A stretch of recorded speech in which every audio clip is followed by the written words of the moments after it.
This is revolution. This is tyranny in the brewing. And if this election is not settled, there'll be no further opposition to this big agenda. America's in the midst of a, quote, unfolding socialist revolution, argues anti-communist activist, researcher, and filmmaker Trevor Loudon. And a number of the individuals and groups involved in this effort have connections to the Chinese Communist Party. This is American Thought Leaders, and I'm Jan Jekielek. Trevor Loudon, such a pleasure to have you on American Thought Leaders. It's great to be here. Thanks very much, Jan. So from the perspective of, I think, a near lifelong anti-communist activist, I guess, director, writer, what are your thoughts on what's going on here? Well, look, the immediate thing I think of is this, the old principle that justice must not just be done, it must be seen to be done. You've got tens of millions of Americans right now who believe rightly or wrongly that the election was stolen. So it really, if we're going to have future peace in this country, we're going to have a unified country, those questions need to be satisfied. And that's an urgent thing. So I think if it means delaying the outcome of the election to make sure that those cases are settled in court to the satisfaction, to very high standards of satisfaction, that will give us a chance to go forward. If they're not settled, I think you'll see extremists peeling off. I think you'll see a lot of people giving up on the political process entirely. And I think you'll see a very different and much worse America. So that's just on the legal side. But the big context of this is we are in my opinion, an unfolding socialist revolution to completely transform this republic. And this election, the outcome of it, will decide whether that revolution is successful or whether it is beaten back. Okay, that's a very big claim, obviously. Tell me more. Tell me what you're seeing. Well, what I'm seeing, I monitor the left. I monitor the communist groups, the radical groups. I read their papers endlessly, day after day after day. I understand what they think and what their strategies involve. This year, we have seen massive rioting on our streets, Black Lives Matter, etc. And still, most Americans do not understand that Black Lives Matter is a Marxist operation with deep connections to the Communist Party of China. Most Americans see this as some social justice cause, but it's had a major impact on America, and I believe it was timed to have a major impact on the elections. We've also seen the same communist groups involved with Black Lives Matter. I'm talking Liberation Road, Communist Party USA and others, who most people don't even know exist, but they have extensive networks in this country. They are the same people who are involved in several large voter registration organizations in many of the key states in question. I'm talking Georgia, Michigan, Wisconsin, Pennsylvania, Arizona. I have them in their own words talking about how they targeted these states to destroy Trump and to win the election for Biden. And these are communist groups. These are groups that owe their allegiance to communist China, and they are boasting about winning the election. If you're a leader of the Communist Party of China, would you really want this guy, Trump, in the White House for 4 more years? After all he's done to counter your plans, how the damage, the humiliation he has given China, the Communist Party of China on trade, the president who stood with the Hong Kong protesters against the Communist Party of China, the president who backed the anti-communist candidate in the Taiwanese presidential elections against China's hand-picked candidate. Would you really want Trump to succeed in this election? Or would you use your assets in the United States to try and tip the scales in favor of a much more friendly candidate like Joe Biden? Very good question. And, one thing that you mention is that there's this allegiance, groups in the U.S. that have allegiance to the Chinese Communist Party. Now, that's contentious. There's a lot of people out there that are saying, hey, okay, they may be communist, but there's no connection. So what are the connections? How does this allegiance work? Look, so for many, many years, the Communist Party USA, for instance, owed its allegiance to the Soviet Union. And that's been proven in so many court cases. It's been proven in government documents, government hearings, over and over and over again. Of course, the communists would always deny it, but it was always found to be true. Well, the Communist Party USA now, which is much more influential than most people realize, now openly owes its allegiance to China. They send delegations to China. They print pro-Chinese articles in their newspapers. I've got one article from 2010, this is a little while ago, talking about if the confrontation between America and China gets out of hand, they may have to fight for China on new terrain, meaning within the United States. So Liberation Road, the other main pro-Chinese communist group here, well, there's two of them, Liberation Road and Freedom Road Socialist Organization. Liberation Road is the guiding force of Black Lives Matter. It's a pro-Chinese communist group. They have some of their cadre living in China. It's descended from the Maoist movement of the 1960s and 1970s, and they openly propagandize for China in their publications. And they are the group behind Black Lives Matter.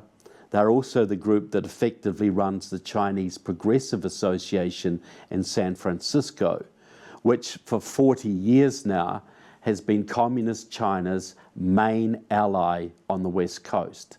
It's like a community organizing group. They register voters. They're involved in San Francisco politics. It's very hard to get elected to anything in San Francisco without the blessing of the Chinese Progressive Association.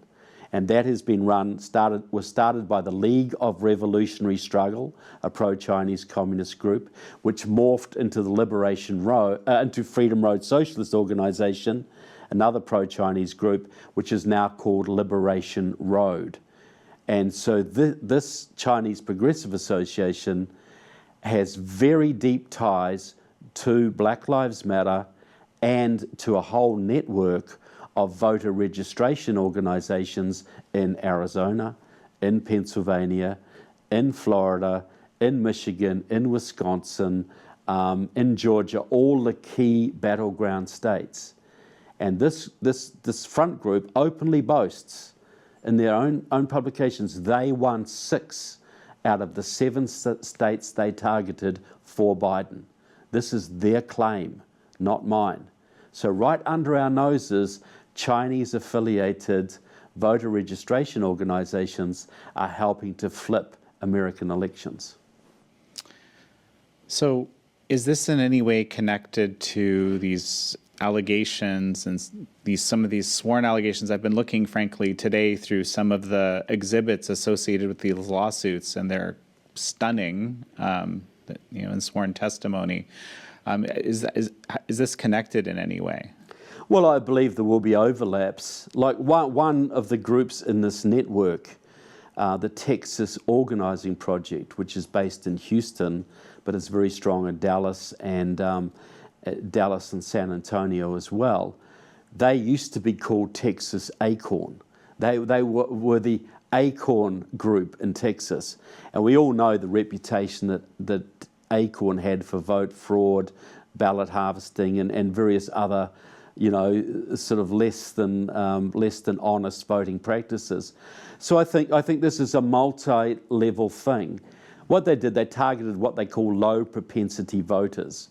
They sought out the Black and Latino communities who leaned heavily Democrat but voted in low numbers. And they put a lot of effort and a lot of money into mobilizing those people. So what this did was provide enough votes in these contested areas to give more cover for any vote fraud or computer tampering or anything else that had to be done. Look, and there's another example here, like in Virginia. Virginia was once a very deeply Republican state. Now it's Democrat. Well, in Virginia, there's a group called New Virginia Majority. It's a Front for Liberation Road. It's a pro-Chinese communist operation. And they claim credit for turning Virginia. They over a 10-year period, they've signed up over 300,000 minority voters, and they worked with the governor of Virginia, then Terry McAuliffe, to legalize 200,000 felons to give them the right to vote. Now, the reason they work so well and they can micro-target their targeted people is they're using GIS mapping, which is very sophisticated computer mapping. Well, these maps are produced by a Liberation Road comrade named Steve McClure. He's a geography graduate from George Washington University. But for the last 10 years, he's been working out of the geography department of Wuhan University, China. He is using Chinese computers and Chinese space to generate maps which are being used to flip districts in Virginia. And by his own writings, he is part of a plan to flip not just Virginia, but a whole raft of southern states. You know, I'm talking North Carolina, I'm talking Florida, I'm talking Georgia, because and this is their theory. They call the South the new Confederacy. And it's a stronghold of conservative Christianity in the Republican Party. If they can flip not just Virginia, but also Florida and Georgia and Arizona, which they count in that, the Republican Party will be destroyed as a national force. So, you know, you think about this. You're a Chinese Communist Party leader. You don't like Trump. You think he's a danger to your continued existence. You're scared that he will do to you what Reagan did to the Communist Party of the Soviet Union. So do you risk a multi-billion-dollar trade war to take him out? Do you risk a multi-trillion-dollar shooting war to take him out? Or do you use your influence in the pro-communist Chinese networks in this country to create riots, to create instability, and then to actually work on the ground to mobilize those black and Latino voters who've been radicalized by the riots to get them to the polls to flip certain states and certain districts in key areas that may defeat Trump? What would you do if you're a communist Chinese leader? I think you're making a very compelling case, right? The thing that most people are concerned with, that I've certainly talked to, is, you know, these relationships aren't often so direct. They're not. There's no necessarily, you know, direct line of financial transfer, money, this sort of thing.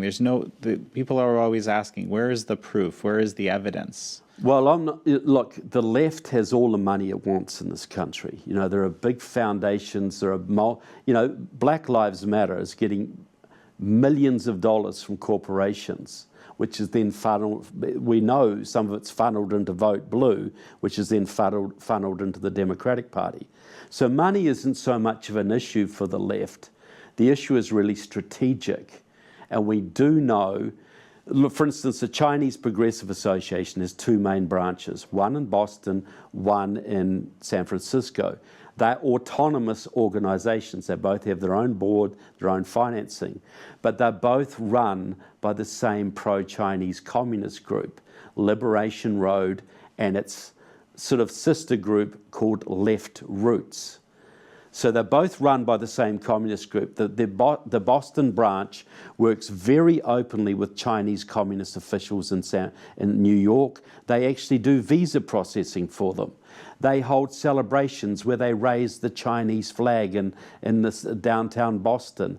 There is a long documented history of the Chinese Progressive Association acting with the Chinese officials on the East Coast. On the West Coast, I've got recordings of Pam Tao Li, one of the founders of the CPA in San Francisco, and still the chairman of their board. This is a 40-year veteran of the organization, and Alex Tom, who was the immediate past CEO, boasting of their open ties to the Chinese consulate in San Francisco. Alex Tom talks about running his positioning, having many conversations with these people, running his positioning past the Chinese consulate. There are, they are also very close to a man called Russell Lowe. Many of the Chinese Progressive Association figures work closely with Russell Lowe, a man who used to work for Senator Dianne Feinstein as an office manager and was identified by the San Francisco Chronicle and other organizations as a confirmed Chinese Communist Party spy, working for the Communist Chinese in San Francisco. So the Chinese Progressive Association has a 40-year history of working with the Communist Party of China. Alex Tom has led delegations to China. He openly talks about his links there with Communist Party officials, with Chinese NGOs, and even underground organizations in China. So the documentation is very, very clear. And Alex Tom is a long-time friend of Alicia Garza, the founder of Black Lives Matter. They've known each other more than 20 years from when they were student activists together at UC San Diego. The Chinese Progressive Association funds her group, the Black Futures Project. Alex Tom worked with Black Lives Matter to get them connected to a range of radical Vietnamese, Cambodian, and Laotian American Marxist organizations. The ties are very clear, and Alex Tom is a key member of Seed the Vote, which is the organization running this network of voter registration organizations in key states. And it all comes back to people in very close relationship with the Chinese consulate in San Francisco. So Trevor, you talked earlier about us being in the midst of some kind of a revolution, and I think I said that's a big statement. It is a big statement. What are you seeing happening? Well, look, what is a revolution? A revolution is the overturning of the existing power structures. And I see that unfolding in America right now. I see a long-term pattern of subversion that's been going on now for 50 years. The radical left, the Communist Party USA, the Maoist groups, the Trotskyist groups, of which there are more than 30 in the United States right now, anything from Democratic Socialists of America to the Communist Party USA, Liberation Road, Party for Socialism and Liberation, Workers' World Party, ad nauseum. These people have never been so confident. I read their publications. They're talking about a transformative change on the horizon. They're talking about the Biden administration as being their path to a new America, that they've defeated the fascist, the fascist Trump, and we're now on the verge of a big progressive transformation. See, what has happened in the last few years, which few Americans understand, is that there are no security checks in Congress or the Senate now. They've been gone. Like, there was a time where if you wanted to serve as a staffer on the Homeland Security Committee or the Intelligence Committee, you would be pretty rigorously checked out. That's pretty much a thing of the past. And certainly the congressmen that serve on those organizations, there are no background checks at all. And many of these congressmen couldn't pass a background check if they had to undergo one to drive a school bus. So you've got a situation where the left has been resurgent. The left that we saw in the 60s and the 70s, the anti-Vietnam War era, they have grown up. They are now mature people running corporations, they're running unions, they're running media outlets, they're very heavily entrenched in the Democratic Party. And they are recruiting a whole raft of new radicals coming out of the universities, people fired up by the Bernie Sanders movement, but even before that, the Occupy Wall Street movement. This is creating a critical mass in America now, where a very large proportion of the country supports a big transformative change. And that has reached the very top levels of the Democratic Party. You know, Donald Trump Jr. said about a year ago, he said the 2020 election will be communism versus freedom. And of course he got a lot of pushback for that. How could he say that? That's such an extreme statement.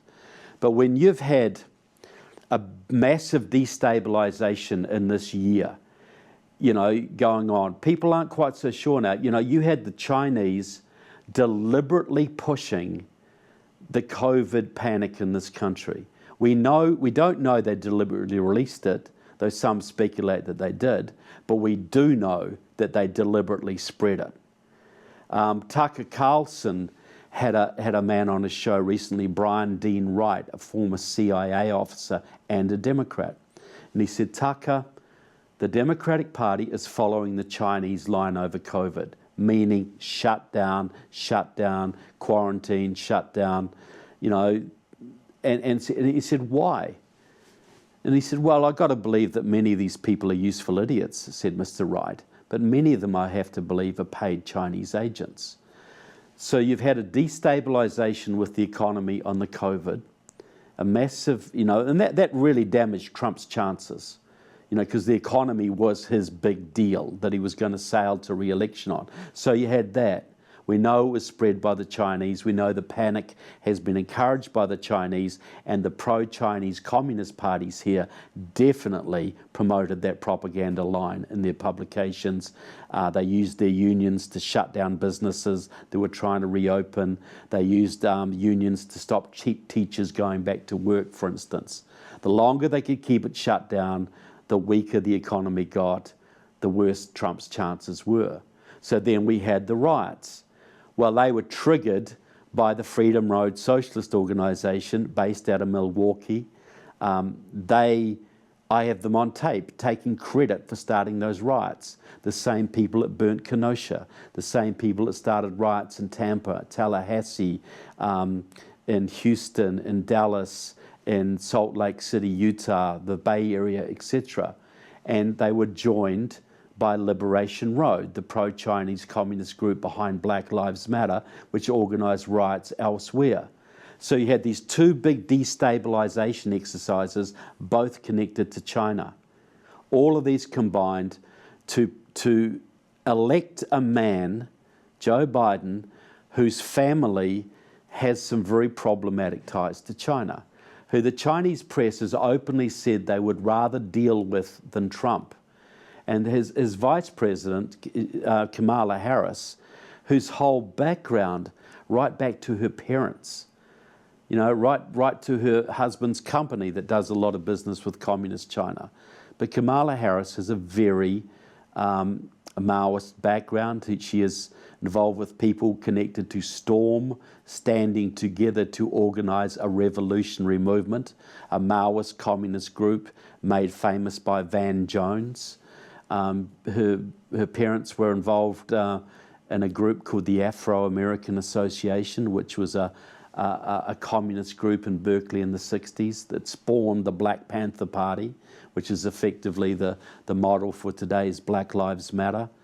And her main protege, her main financial benefactor, a man called Stephen Phillips, a former pro-Chinese communist from Stanford University, who became a lawyer in the Bay Area and married into a very big family, the Sandler fortune from San Francisco, and has used his influence and money to fund some of the same Maoist communist groups that have been doing the voter registration in key states this year. So if you look at Joe Biden's background, you look at Kamala Harris,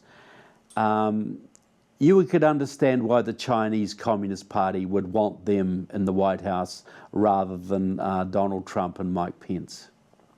So Joe Biden has been running as a moderate. What you're describing is quite different than that.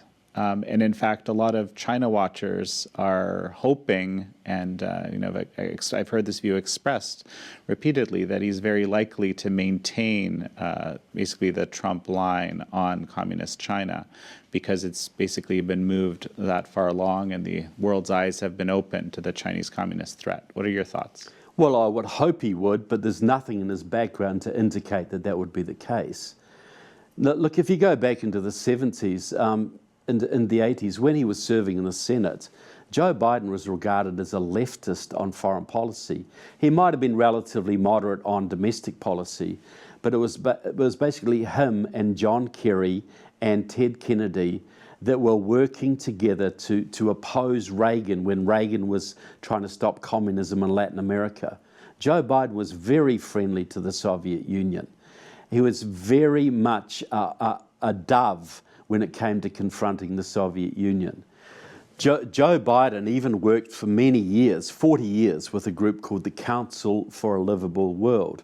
That was a PAC set up by a Hungarian named Leo Szilard, who was an atomic bomb scientist. He was a member of the Manhattan Project during World War II. And he set up that PAC. And by the way, he had a communist background from Hungary as a young man.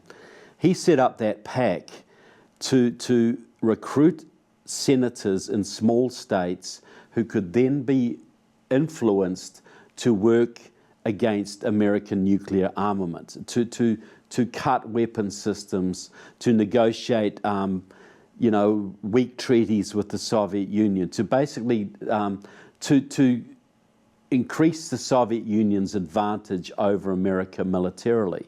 And Joe Biden was one of the earliest recruits of that PAC. At their 50th anniversary in 2012, I have him on tape saying, look, the council was with me when I started. You've been with me all the way. You helped. You guided me when I was chairman of the Senate Foreign Relations Committee. You helped Obama and I negotiate the START treaty with Russia, the treaty that was so advantageous to Putin and so disadvantageous to America that Trump had to unilaterally cancel it. Joe Biden has a very deep history of working to weaken America to the advantage of the Soviet Union, Russia, Iran, and China. This is his record. But people seem to think he's a moderate for some reason. In his own words, he calls himself the most progressive candidate to ever run for president. Now, what does that mean? That's what he says when he's with Democrat audiences. That's not what he says when he's talking to the American public. Look, if this is my view, and it's probably maybe at odds with some, but I think if Joe Biden wins, we will take a mega leap into socialism.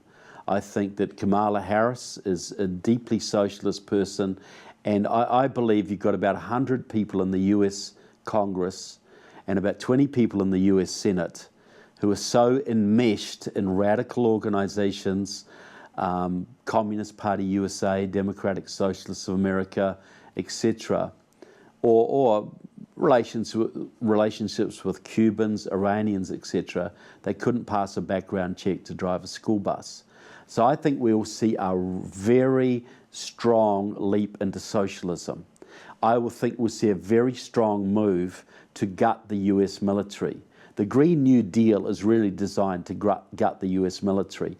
Biden has made it very clear that he's going to move against the military. The COVID epidemic and the effect it's had on the economy will provide the excuse for that.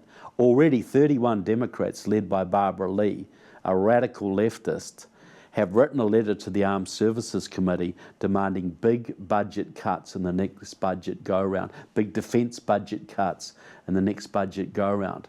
Now, what are the international... That's on our front. We're going to see a big move to socialism. But what about the international front? How do you think the Indians are feeling right now if Biden wins? You know, they had a friend in President Trump. President Trump was trying to build an alliance around Asia to counter the influence of the Chinese Communist Party. So India's been threatened by China. If they don't have that ally Trump, they have someone in Joe Biden whose family has extensive business ties to China. How confident are they going to feel? How secure are the Japanese going to feel? And the Indonesians, and the Australians, and the South Koreans? How are they going to feel when China is throwing its weight around and they don't have a friend in the White House? They have someone in the White House that is more friendly to China than he is to them. This is going to alter the whole world balance of power. This election will alter things on the world scale that we can't even dream of. A lot of these countries are going to be thinking, well, America was our friend. We can't really trust Joe Biden to stand up for our interests. Are we going to make peace with the Communist Party of China? Are we going to throw in with them? Or are we going to strike an independent course? What's Japan going to do? Is it going to try and go on with China? Or is it going to build itself 200 nuclear weapons? And if it does that, how's that going to, everybody else in the Pacific, how are they going to feel about that? So I think there's a whole level of instability worldwide that will eventuate from a Biden presidency that wouldn't happen in a Trump presidency. I think if President Trump is re-elected, he will continue to build this anti-Communist Party of China alliance. I think he will continue to do things like he's just done when he's listed well over 100 Chinese companies connected to the People's Liberation Army and the Communist Party of China that Americans can no longer invest with. He is doing real things to isolate the Communist Party of China, really firm things. Biden will reverse that. That will upset our allies all over the world. That will change the balance of power. But if Trump is re-elected and he continues to isolate the Communist Party of China, which is really only 800 families, it's like a mafia running the whole country. I believe if Trump can continue to build this alliance, he will actually get to the point where the Chinese people will take down the Communist Party of China themselves. And you imagine the world with a free China, where all that energy and all that enterprise and all that culture is harnessed for good rather than evil. What a boon that will be for the world. Well, I can guarantee you that will not happen under Joe Biden. It might happen under Donald Trump, but it certainly will not happen under Joe Biden. And you've described, basically what's been happening as an attack on the American idea. Yeah. And I want to give you a chance to expand on this a little bit. Well, the American idea is based very much on the rule of law, is it not? What made America different? In Europe, it was the divine right of kings. And you had parliaments, but the king would, in most countries, could overrule the parliament and basically run the country, invoking God's will. The kings always tended, God always tended to agree with the king. What the king said was pretty much what God wanted. America was founded on the idea that your rights come from God, and the only reason for government was to protect those rights with a rule of law, not of men. Well, right now you have CNN and networks trying to call the election for the American public to override the law, to override the judicial process. We may think, well, we all know Trump lost and he's just hanging on and, let's just forget about the technicalities and go through. When you start forgetting about the law and the rule of law, you're opening the country up to complete despotism. You're opening the country up to a rule by media, the rule by oligarch. You're throwing the rule of law out the window. And that will have massive downstream effects that we'll never recover from. So we have got to follow this process through. I believe America is in the point where if this election is not properly looked at, if it is not settled to the satisfaction of the majority of the American people, we're heading for a very chaotic time, and we are giving power to the left to complete what I've said is an ongoing socialist revolution. What we're experiencing in America right now is very similar to how the Soviets took over Czechoslovakia in 1948. Most of the countries in Eastern Europe, they just rolled in the tanks and set up their own government. But in Czechoslovakia, which had a very strong democratic tradition, It was done by election. They had elections. There's allegations of vote fraud, but they got a few communists into the government. Those communists were given key positions in the security and the justice portfolios. They used those positions to go after their enemies, like Obama did with the IRS, for instance, and like what we've seen in the Russiagate scandal, that the security organs were weaponized against people the government didn't like, or in case the previous government didn't like. And so to the point where all opposition was eventually squashed. And after about 3 years, the communists had so much power in Czechoslovakia, they basically declared a de facto government, and they were the power from that point onwards. And they had a one-party state until communism collapsed in the 1980s. So we're at that point now where the opposition, where conservatives are being persecuted, conservatives are being attacked, Republicans are being attacked and called fascists, they're being demonized and marginalized. We've had proof that the state was weaponized against enemies of the left. We have Antifa and Black Lives Matter running loose on the streets. We have massive big tech manipulation of our media, shutting out points of view they don't like. This is revolution. This is tyranny in the brewing.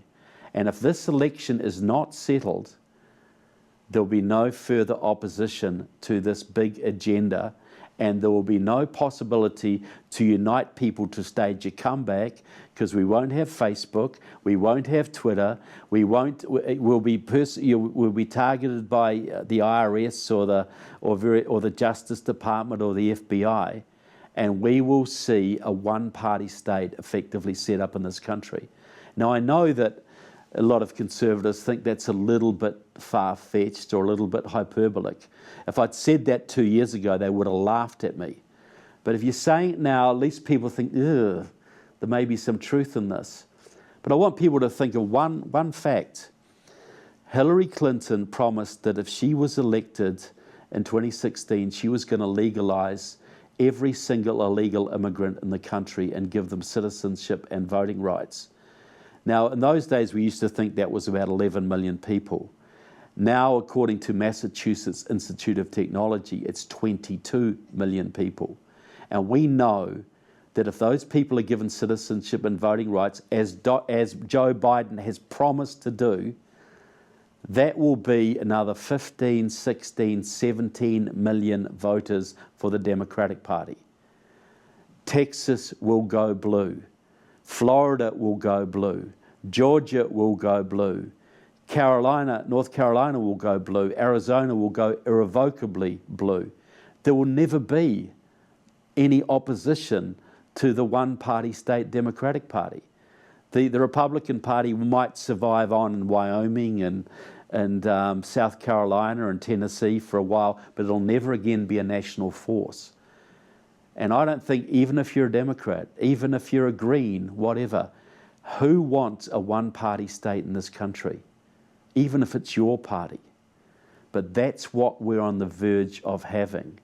What we're seeing now is the confluence of big tech, the radical left, and the Democratic Party, and certain elements of business, and it looks very much like the Chinese Communist Party model, which should not surprise us. When you describe, you want to see the election settled, I'm just not fully clear. Are you saying you want to see Trump win, or are you saying you want to see the law play out?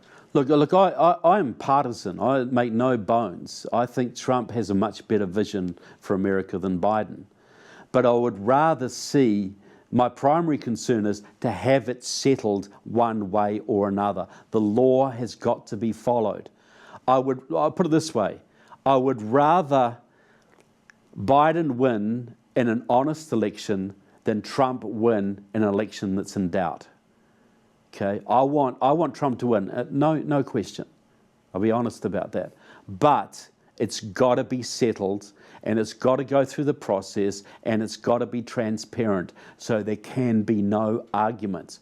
We need to reunify this country. It hasn't been as divided since the Civil War. That is not going to happen when a third of the country on either side think they've been cheated. If Trump wins and the process hasn't been followed, the Democrats will feel cheated. If Biden wins and the process has not been followed, the whole Trump base will feel cheated. You try and reunify a country under those circumstances. This has got to, people will accept an honest result. They may not like it, but they will accept it. And then you can have some chance of reconciliation and healing. So I say to everybody who supports this process, we have to go through the procedure. We have to have a clear result here, whatever it takes. Because whatever we pay to do this, it's going to be cheaper than not doing it. It's going to be cheaper in the long run than just trying to gloss this over. I think people on both sides are concerned, whatever the result is, even if the process is followed extensively, that the results will not be accepted. Well, look, if Trump wins, the left, much of the left, certainly will not accept the results. But I think even most Democrats now are a bit embarrassed about this. They understand, yes, it almost certainly there was cheating involved. And they know, look at all the Bernie Sanders supporters out there right now. They understand that maybe Hillary Clinton cheated them to stop Bernie. Maybe Joe Biden cheated them to stop Bernie. They're angry. They're upset. You know, so yes, if Trump wins, a lot of the left will not accept it. If Biden wins, the whole Trump base will not accept it. But the radical left, most Democrats are moderates, they will move on, they might not like it, but they will accept the result. The radical left will riot. They will do stuff. But, you know, we can't be blackmailed by that. You know, we've just got to say, if you're going to break the law, if you're going to get out there and burn things down, if you're going to riot because you don't like a legal decision, well, you do not deserve to be walking around the streets free. And you will be prosecuted and subject to the full penalties of the law if you do that. That's what broke, you know, in 1968 we had very violent protests in America over the Vietnam War. And what stopped the violence, and didn't stop the protests, which were legitimate, but it did stop the violent aspect of it when 7 leaders, the so-called Chicago 7, were put on trial for starting the big riots in Chicago. And they were prosecuted under the statute that's illegal to cross state lines to start a riot. And 5 of them got 5-year jail terms. I think they were overturned on appeal later, but that stopped the violence. The violence stopped. The protests continued because people thought they had a legitimate cause, but the violent aspect of it stopped. Well, if Trump prevails in this, Trump will have to apply the law, and people will end up going to jail if they commit violence. And I say, that's the way it is. If you want to burn things down and assault police and throw Molotov cocktails, you will have to suffer the penalty for that. And I don't think it's going to take many people suffering that penalty for the whole thing to dampen down. If Joe Biden wins, Black Lives Matter will be the police force. Black Lives Matter is already telling Joe Biden who he can put in his cabinet and who he can't. They have that much leverage. You know, you got a big vote for Trump this time because a whole bunch of people were frustrated at these Democratic states who let people burn things down, assault the cops, and riot, and did nothing about it. Well, that is not a healthy situation. So you want to restore equilibrium to this country, you've got to make it very clear that if you're going to break the law and commit violence, you will pay a penalty. And when that is re-established and people have faith in the system, then we can start to move on. Well, Trevor Loudon, such a pleasure to have you on. Thank you very much, Jan. It's been a pleasure talking.